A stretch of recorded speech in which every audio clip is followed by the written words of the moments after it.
죄라고 하는 것이 시간으로 더하면 더해지지 감해지지 않는 그런 특징을 가지고 있습니다.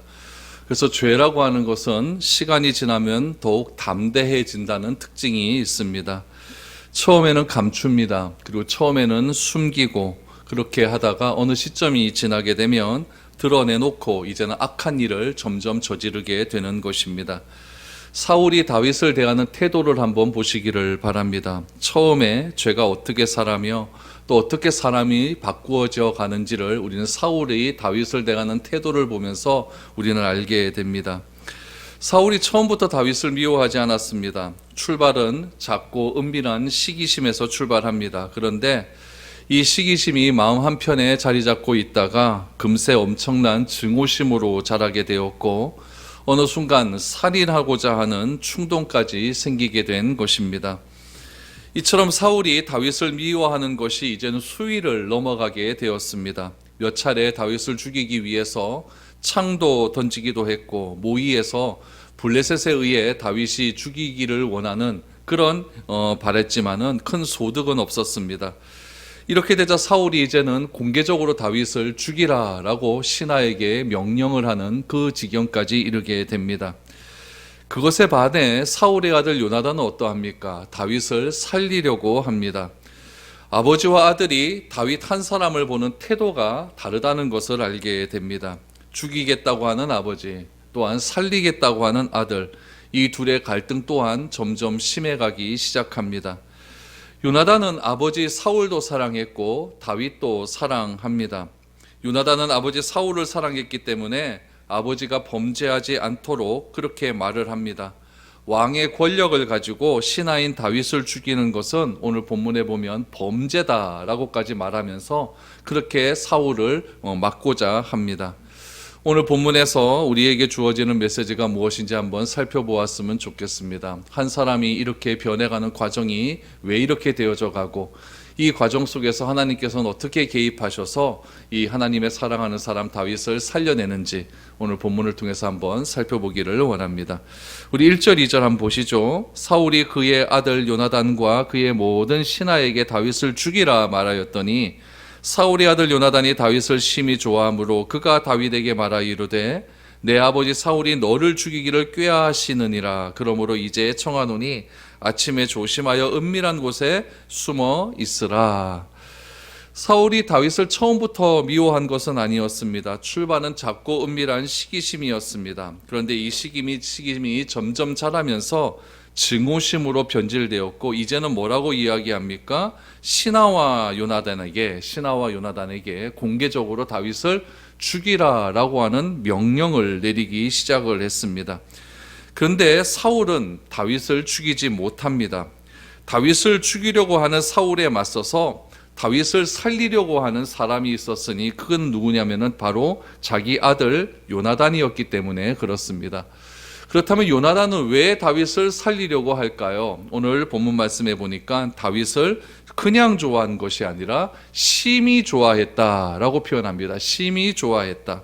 여기서 이 좋아하다라고 하는 말의 기본적인 개념이 중요합니다. 이 좋아하다라고 하는 말의 개념은 무엇이냐면은 마음이 기울었다라는 뜻입니다. 마음이 기울었다. 그러니까 요나단은 다윗을 향하여서 마음이 완전히 기울어 버렸다라는 것을 의미하고 있는 것이죠. 요나단은 다윗을 어떻게 좋아했냐면 자기 생명같이 사랑했다라고 말을 하죠. 여러분 우리 가만히 한번 생각해 보면은 요나단의 입장에서 보면은 다윗의 영광은 어떻게 보면 자기의 영광을 가리는 것과 똑같습니다. 요나단은 이기적인 욕심을 떠나서 변함없이 다윗을 사랑합니다. 이러한 자기 부인의 마음은 신약 시대에 보면은 세례 요한을 우리가 생각하게 됩니다. 세례 요한도 예수님을 소개할 때 어떻게 소개했냐면은 그는 흥하여야 하겠고 나는 쇠하여야 하겠다라고 하는 고백을 하지 않습니까? 이런 관계 속에서 요나단과 다윗은 서로 지켜주기로 언약까지 하는 그런 지경에 이르게 됩니다. 아버지는 요나단을 시켜서 다윗을 죽이라 명하였고 요나단은 다윗을 사랑하는 마음이 완전히 다윗에게로 기울어졌기 때문에 이제 내가 너를 지켜주고 살려주겠다라고 하는 언약을 맺게 되는 것이죠.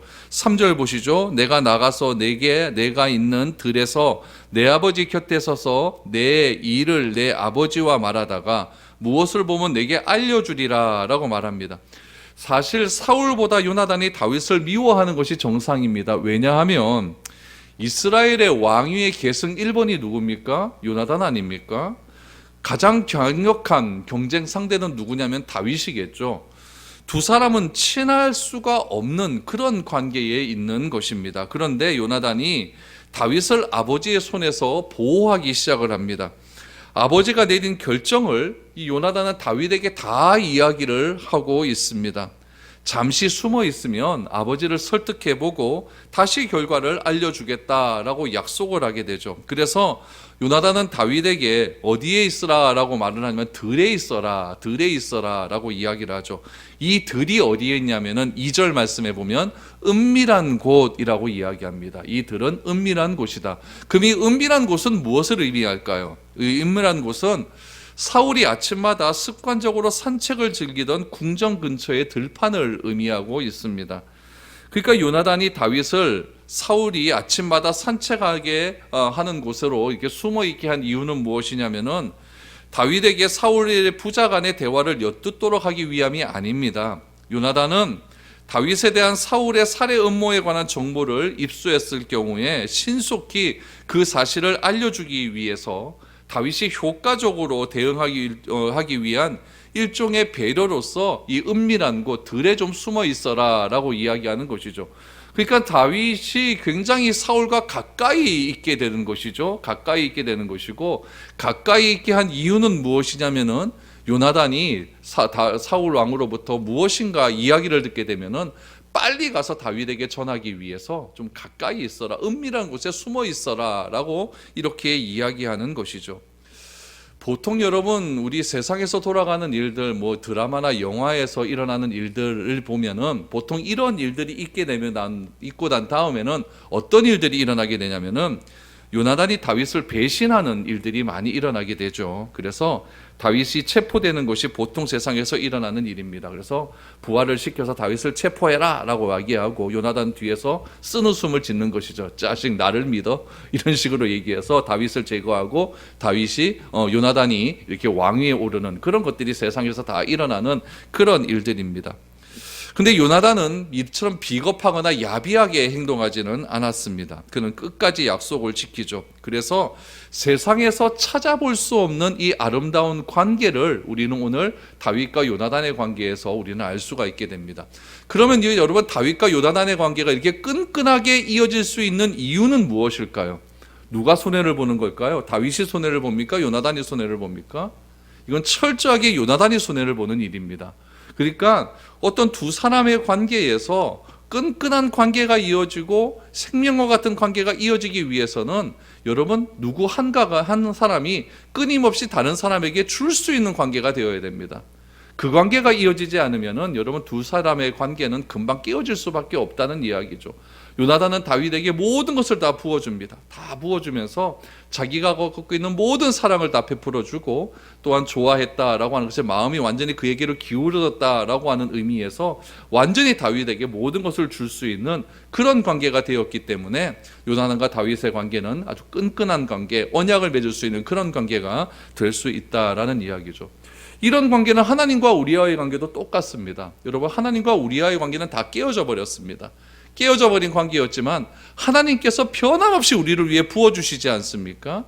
자기의 아들까지 죽이면서까지 우리를 위해 부어주시기 때문에 우리가 하나님과의 관계가 이어질 수 있는 것이지, 내가 무엇이 잘나서 우리가 하나님과의 관계가 이어지는 것은 절대 아니라는 사실입니다. 하나님의 부어주심이 없으면 우리는 금방 또 세상으로 나갈 수밖에 없는 그런 관계죠. 그래서 요나단과 다윗의 이 관계를 통해서 우리는 누구의 관계를 알 수가 있냐면 하나님과 우리의 관계도 이러한 관계다라는 것을 알 수 있게 된다라는 이야기죠. 그러면은 요나단이 어떻게 다윗을 계속해서 보호하고 관찰해주고 또한 그 관찰 속에서 다윗을 위해주고 있는가? 오늘 4절 5절에서 보면은 이 요나단의 다윗을 향한 그 마음을 알 수 있게 됩니다. 4절 5절을 보시죠. 요나단이 그의 아버지 사울에게 다윗을 칭찬하여 이르되 원하건대 왕은 신하 다윗에게 범죄하지 맙소서. 그는 왕께 특죄하지 아니하였고 그가 왕께 행한 일은 심히 선함이니이다. 그가 자기 생명을 아끼지 아니하고 블레셋 사람을 죽였고 여호와께서는 온 이스라엘을 위하여 큰 구원을 이루셨으므로 왕이 이를 보고 기뻐하셨거늘 어찌 까닭없이 다윗을 죽여 무죄한 피를 흘려 범죄하려 하시나이까? 라고 말합니다. 요나단은 사울이 다윗을 핍박하는 것을 무엇이라고 이야기하고 있냐면은 오늘 5절 하반절 말씀에 보니까 범죄라고 분명히 말하고 있습니다. 사울이 다윗을 핍박하는 것은 범죄다라는 사실을 분명히 이야기하고 있는 것이죠. 그런데 아버지 사울은 어떻습니까? 죄의식이 전혀 없다는 것에 문제가 있는 것이죠. 이것이 무엇이냐면 악한 영에 사로잡힌 자의 특징입니다. 악한 영에 사로잡힌 자는 무엇을 해도 어떤 범죄한 일을 해도 양심의 가책도 느끼지 않고 죄의식이 없습니다. 죄를 지어도 죄책감이 무뎌지고 죄를 지어도 지은 죄에 대한 심각성을 느끼지 못한다는 것이 이 악한 영에 사로잡힌 자의 특징이라는 이야기죠. 그러나 성령의 사람은 어떻습니까? 죄에 대해 굉장히 민감합니다. 성령에 사로잡혀 버리면은 나이가 저질렀던 그 죄가 여러분 큰 바위 같은 것들이 먼저 생각나게 되죠. 바위 같은 것들이 생각나고 그 다음에 조그만 돌이 생각나고 하다는 이제 먼지 같은 것들이 생각이 나게 되는 것이죠. 그래서 성령의 사람은 지나가면 지나갈수록 죄에 대해서 자꾸 민감해지기 시작합니다. 괴로워지기 시작하는 거죠. 성령께서 자꾸 나에게 조명하시고 그 조명하심이 나에게 임하게 되면 작은 죄까지 보여지기 때문에 너무나 괴로워서 견딜 수가 없는 것이죠. 의의 길을 가는 것, 성령의 사람이 되는 것은 죄에 민감한 삶을 사는 것입니다. 그러므로 이 요나단의 같은 경우 사울이 행한 일, 아버지가 행한 일을 보면서 아버지 이것은 범죄의 일입니다 라고 말할 수 있는 것은 요나단 마음 가운데 성령의 충만하심이 있기 때문에 그런 것이고 성령의 충만하심 가운데 범죄 행위라라는 말을 듣고도 사울이 아무 조치도 취하지 않는 것은 무엇 때문일까요? 악한 영에 사로잡혀 있기 때문에 그렇다라는 것이죠. 사울은 점점 더 깊은 죄 가운데 빠져들어가는 것입니다. 그래서 공경은하게 아들에게 명령을 하죠. 신하에게 명령하죠. 다윗을 죽여라 라고 그렇게 명령하기에 이르는 것입니다. 요나단은 그것이 범죄라는 사실을 분명히 사울에게 이야기하고 있는 것이죠. 그래서 요나단은 아버지 사울을 설득하기 시작합니다. 오늘 본문 말씀 4절에서 5절 말씀해 보면은 그 아버지의 설득을 세 가지로 이야기하면서 설득하기 시작을 합니다. 첫 번째, 왜 어떻게 다윗을 죽이면 안 되느냐? 첫 번째 이유, 왕으로서 충성스러운 신하에게 죄를 지으면 안 됩니다 라고 분명히 이야기합니다. 다윗은 지금까지 왕에게 죄를 범한 일이 없고 선하게 섬겼을 뿐입니다 라고 이야기합니다. 그렇기 때문에 다윗을 죽이면 안 됩니다. 두 번째, 다윗이 이스라엘을 구원했기 때문이다 라고 이야기를 합니다. 그러면서 다윗은 목숨을 걸고 블레셋 사람과 싸웠다라고 이야기하죠. 여기서 이 블레셋 사람이라고 하는 것이 복수로 나오지 않고 단수 형태로 나옵니다. 그렇기 때문에 이 블레셋 군대를 지칭하는 것이 아니라 여기서 말하는 블레셋 사람은 골리앗을 이야기하는 겁니다. 그러니까 다윗 아무도 골리앗과 싸울 수 없는 그런 상황에 있었을 때에 다윗이 용감하게 나가서 골리앗과 싸워 이겼다, 그를 죽였다. 그로 인해 사울 왕은 기뻐하지 않았습니까? 라고 이야기를 하는 것이죠. 세 번째는 무엇입니까? 왕이 범죄로 무죄한 피를 흘려서는 안 됩니다 라고 이 세 가지 이유를 분명하게 이야기하고 이 무죄한 피를 흘리는 것 그 자체가 무엇이다? 범죄한 일이다, 범죄다 라고 아버지에게 분명히 이야기합니다. 여러분, 아버지가 잘못된 결정을 내렸습니다. 그런데 조목조목 잘못을 지적하는 아들이 있습니다. 여러분, 이런 일들이 요즘 잘 보기가 힘들지 않습니까?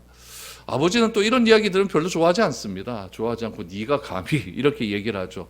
그렇다면 오늘날도 이러는데 그 당시는 어떠했을까요? 그 당시의 배경에서는 이렇게 말할 수 있는 환경 자체가 되지 않았습니다. 왜냐하면 아들이 아버지에게 무엇인가 잘못을 조목조목 이야기하는 것은 아버지의 권위에 도전하는 일로 여겼습니다. 이것은 아들이 행해서는 할 수 없는 그런 일이었죠.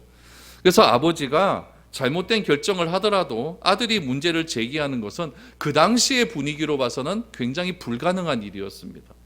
또 하나 우리가 생각해야 될 것은 무엇이냐면은 아버지와 아들과의 관계가 아니라 이 당시에는 또 무슨 관계였냐면 왕과 신하의 관계 아닙니까?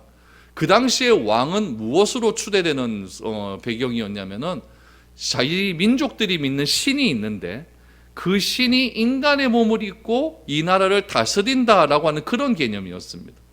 그러니까 블레셋의 왕도 그렇고 이집트의 왕도 그렇고 바벨론의 왕도 그렇고 왕의 즉위식은 무엇이냐면은 신이 이 땅에 내려와서 신의 이름으로 이 나라를 다스린다라고 하는 성육신의 그런 의미가 담겨져 있는 것이죠. 그래서 왕의 명령을 거부하는 것은 무엇과 똑같냐면은 자신의 민족이 믿는 신의 명령을 거부하는 것과 똑같은 의미를 가지고 있습니다. 그렇다면 사울은 그 당시에 왕입니다. 왕으로서 명령을 합니다. 요나단에게 아들로서 명령을 하는 것이 아니라 아들에게 명령하는 것이 아니라 신하에게 명령하는 것이죠. 그래서 오늘 1절 말씀에도 보면 요나단과 신하에게라고 말하지 않습니까? 이거는 요나단과 신하를 동격으로 보는 이야기예요. 그러니까 왕이 신하에게 명령하는 거죠. 신이 신하에게 다스리는 그 백성에게 명령을 하는 겁니다.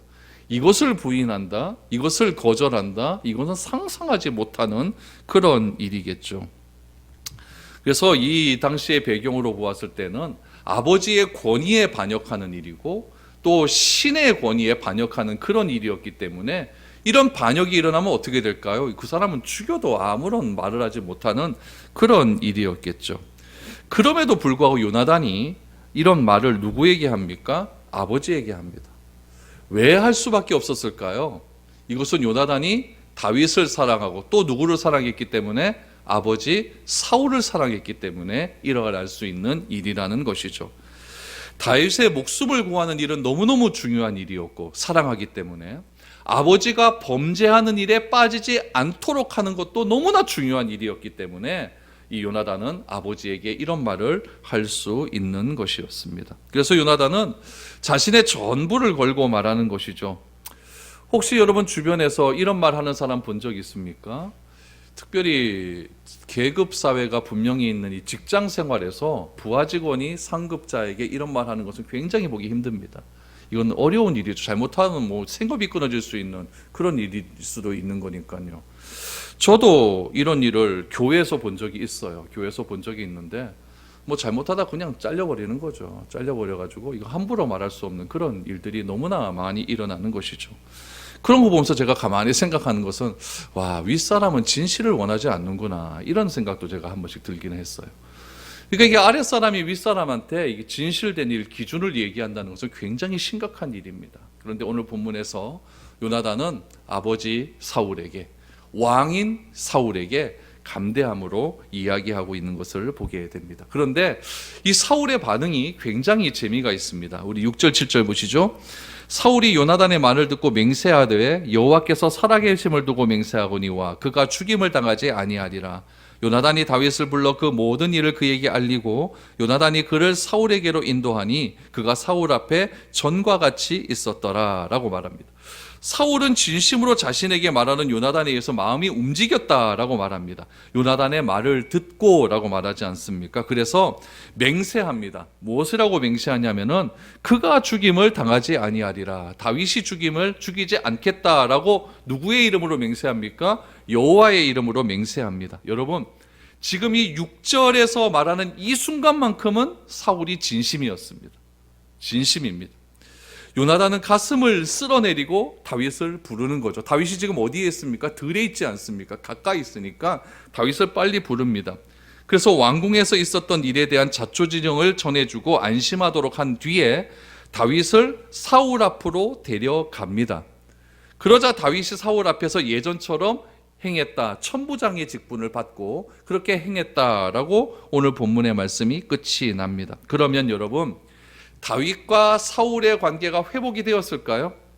회복이 되었기 때문에 다윗에게 예전에 주었던 그 천부장이라고 하는 직분을 다시 다윗에게 주었을까요?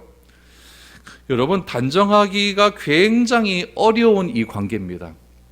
사람의 관계는요, 여러분 그래요. 사람의 관계는 한번 어긋나면요, 이 봉합이 굉장히 가능하긴 가능한데요, 실제로 그 봉합이라는 게, 그 하나 된다는 것이 금이 가지 않는 것보다도 못하고 깨어지지 않는 것보다 못합니다. 한번 갈라진 관계가 그래요. 그러니까 한번 갈라졌다가 다시 우리 잘해보자라고 이게 합치지 않습니까? 그렇게 되면 뭐가 되냐면 굉장히 조심성이 나갑니다. 말 하나 하는 것이 굉장히 조심스러워요. 왜냐하면 또 깨질 것이 두려운 것이죠. 지금 사울과 다윗의 관계가 그런 관계가 되는 거죠. 굉장히 조심스러운 관계가 되는 것이죠. 그러니까 전보다 더 많은 노력이 필요한 거예요. 이거는요, 전보다 더 많은 노력이 필요하고, 그래야만 이 관계가 깨지지 않는 관계가 됩니다. 그러나 여러분, 사울이 한 이 관계가 무엇에 의해서 이루어진 관계였는가, 그걸 우리가 잘 살펴봐야 돼요. 6절에 보니까 사울이 맹세했다라고 말을 합니다. 그 무엇에 근거한 맹세였을까요? 이것은 자기 아들 요나단의 말을 듣고 마음이 찡하게 감동이 온 거죠. 요나단의 아들이 진심으로 말한 것에 찡한 감동이 왔기 때문에 그 감동을 가지고 맹세를 한 거죠. 결국 사울이 한 맹세는 무슨 맹세였냐면은 자기 마음을 가지고 한 맹세입니다. 여러분, 자기 마음으로 한 맹세는 결코 끝까지 가지 못합니다. 그러므로 우리는 아무 일에든지 맹세하는 삶을 사는 것이 아니라 무엇에 근거한 삶을 살아야 되냐면은 하나님의 말씀을 두고 사는 삶이어야만 우리가 그 말씀을 근거로 해서 끝까지 갈 수 있다는 이야기예요. 여러분, 우리가 새해가 딱 됩니다. 새해가 되면은 제일 먼저 시작하는 게 무엇입니까? 올해는 다이어트. 올해는 다이어트. 올해는 내가 기도를 좀 매일 좀 해봐야겠다. 올해는 내가 진짜 성경 좀 열심히 읽어봐야겠다. 건강에 좀 신경 써야겠다. 이런 얘기 합니까, 안 합니까? 며칠 갑니까? 작심 3일. 그렇죠? 1월 달 되면은 아파트의 전단지에 제일 많이 붙어 있는 게 뭐냐면 헬스클럽, 헬스장 전단지입니다. 저도 그 전단지를 보고 올해는 기필코 등록하리라. 아직까지 안 하고 있지 않습니까? 이거 왜 그러냐면은 내가 한번 해보겠다고 내 마음에 근거한 결단이기 때문에 그렇습니다. 우리가 죄에서 돌이키고 내 삶을 돌이키는 것은 내 결심으로 하는 것이 아닙니다. 내 결심으로 하면 금방 다 무너지고 마는 거죠. 그러나 내 마음을 하나님께 드리면 하나님께서 하나님이 원하시는 곳으로 인도하실 때 우리가 순종함으로 나감으로 내가 결단함이 되는 거예요. 그래서 세상의 고등종교에서 말하는 것은 무엇이냐면, 이단 말고 세상에 고등종교들이 있어요. 막 불교 이런 것들. 이런 고등종교에서 말하는 것은 무엇이냐면은 다 보십시오, 여러분. 마음을 다스리는 법을 강조합니다. 불교에서 이런 베스트셀러 하는 그런 책들 보십시오. 다 마음을 다스리는 법 아닙니까? 그래서 불교 같은 곳에서는 얼마나 자기 마음을 다스리는 것을 강조하는지 모릅니다. 불교에서 제일 강조하는 것이 무엇인지 아십니까? 일체유심조, 일체유심조, 일체유심조. 무슨 뜻입니까? 모든 것이 마음에서 이루어진다라는 것을 강조하죠. 이 마음에서 이루어진다는 것을 강조하기 위해서 불교에서는 뭐 합니까? 참선합니다. 요가, 도가 같은 곳에는 참선하지 않습니까? 그래서 도교 같은 곳은 최고의 정이 뭐냐면 도사가 되는 거예요. 도사가. 도교에서는 도사가 되는 것이 최고의 선이에요. 불교는 무엇입니까? 내가 참선함을 통해서 마음에서 해탈을 이루는 것 아닙니까? 해탈을 이루어서 내가 부처가 되는 게 불교예요. 그래서 불교에서는 수양을 합니다. 10년 수양, 20년 수양, 30년 수양을 막 하죠. 그래서 마음을 굉장히 수양함을 통하여서 자기의 마음의 어떤 결단함을 이루어갑니다. 그러니까 고등종교에서는 여러분 수많은 참선과 마음을 다스림을 통해서 시간을 오랫도록 막 태고 쪽 고요를 경험하고 막 그렇게 함을 통해서 마음은 다스릴 수 있는 거예요. 그런 마음을 다스릴 수 있는 사람이 그리스도인들이 다 와서 하는 행동을 보면은 얼마나 가짜겠습니까? 저거 하나님을 믿는 사람이 지 마음 하나도 다스리지 못해가지고 하나님을 믿는 사람이 저런 짓 하고 다닌다, 이렇게 말하는 거예요. 그러나 여러분, 마음을 다스린다고 해서 우리 인간이 가지고 있는 근본적인 문제를 해결할 수 있을까요? 절대 해결하지 못합니다. 인간이 가지고 있는 가장 근본적인 문제는 무엇이냐면 죄의 문제 아닙니까? 아무리 내가 참선을 하고 아무리 내가 마음과 몸이 일체가 되어서 내가 아주 경건한 삶을 살고 거룩한 삶을 산다 할지라도 그것이 여러분 마음 다스린다고 내 죄의 문제가 해결되지는 않는다는 이야기죠. 그러나 성경은 출발부터가 다릅니다. 성경은 뭐라고 이야기하냐면은 우리 죄의 문제가 해결되었다라고 결론을 짓습니다. 어떻게 해서요? 예수님이 이 땅에 오심을 통해서 우리의 모든 죄를 구속하시고 십자가에서 죽으심으로 우리의 모든 죄가 해결되었다. 그렇기 때문에 우리는 마음을 다스릴 수 있어야 된다. 이렇게 나가는 거죠. 그러니까 세상에서 말하는 고등종교와 우리 기독교에서 성경에서 말하는 것은 여러분 순서가 완전히 바뀌어져 있다는 이야기예요. 그러므로 내가 주님을 믿었다. 주님을 알고 있음에도 불구하고 아직도 죄에서 자유함이 없다. 이거 다시 생각해 보셔야 됩니다.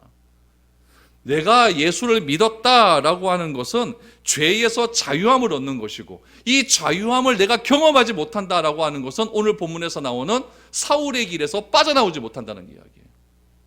사울이 왜 죄의 길에서 빠져나오지 못합니까? 자유함이 없기 때문에 그런 거예요.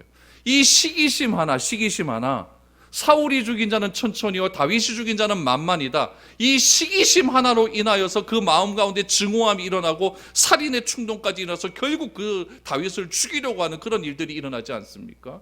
자유함이 없는 거죠. 자유함이 없는 거죠.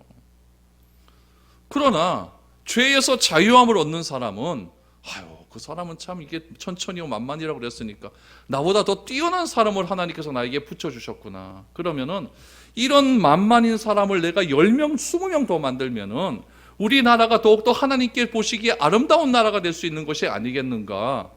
이것이 죄에서 자유하고 왕의 자리에서 자유한 것이고 모든 권력에서 자유한 사람의 마음 아니겠습니까? 근데 그 자리에서 자유하지 못하니까 시기심이 발동하게 되는 것이고 그 여인네들의 노래 한 소절에 완전히 사람이 변하지 않습니까?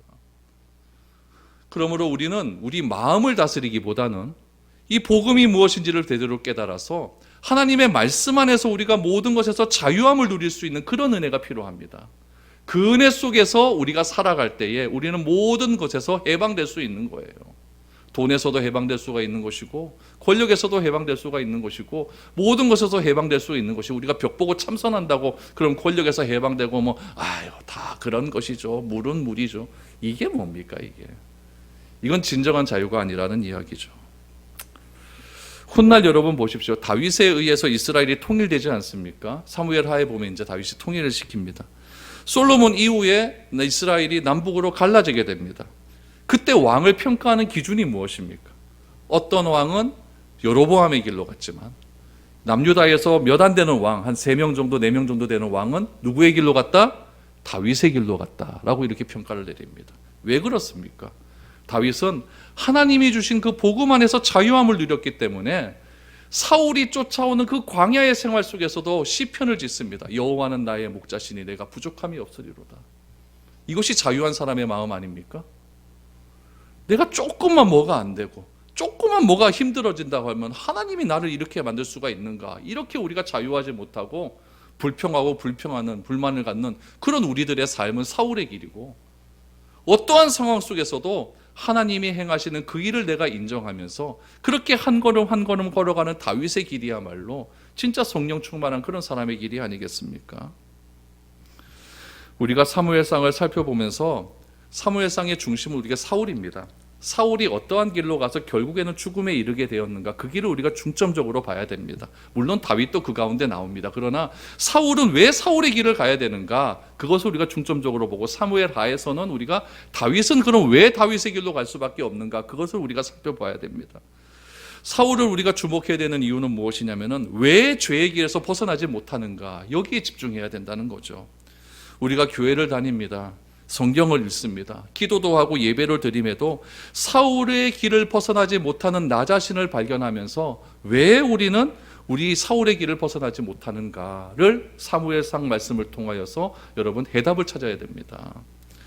다윗과 사울의 길을 통해서 우리가 어떠한 길을 선택해야 할지를 다시금 깨달아서 성령으로 인도하시는 그 길을 걸어갈 수 있는 그런 복된 한 해가 2023년도에는 우리 삶 가운데 좀 일어났으면 좋겠습니다. 그래서 작은 것 하나 그거 갖고 이런 마음 가운데 들어서 사람과의 관계가 다 깨어지고 나의 인생이 나락으로 가고 완전히 다 무너지는 그런 삶이 아니라 하나님이 주신 그 은혜 가운데 자유함을 누려서 그런 작은 일 하나하나 속에서도 하나님께서 나를 인도하시고 보호하시고 나를 다듬어 가시는 그런 과정이라는 사실을 여러분 우리가 깨달으시고 올 한 해는 우리 하나님이 주시는 그런 다윗의 길로 한 걸음 한 걸음 걸어갈 수 있는 저와 여러분들이 될 수 있기를 축복드립니다.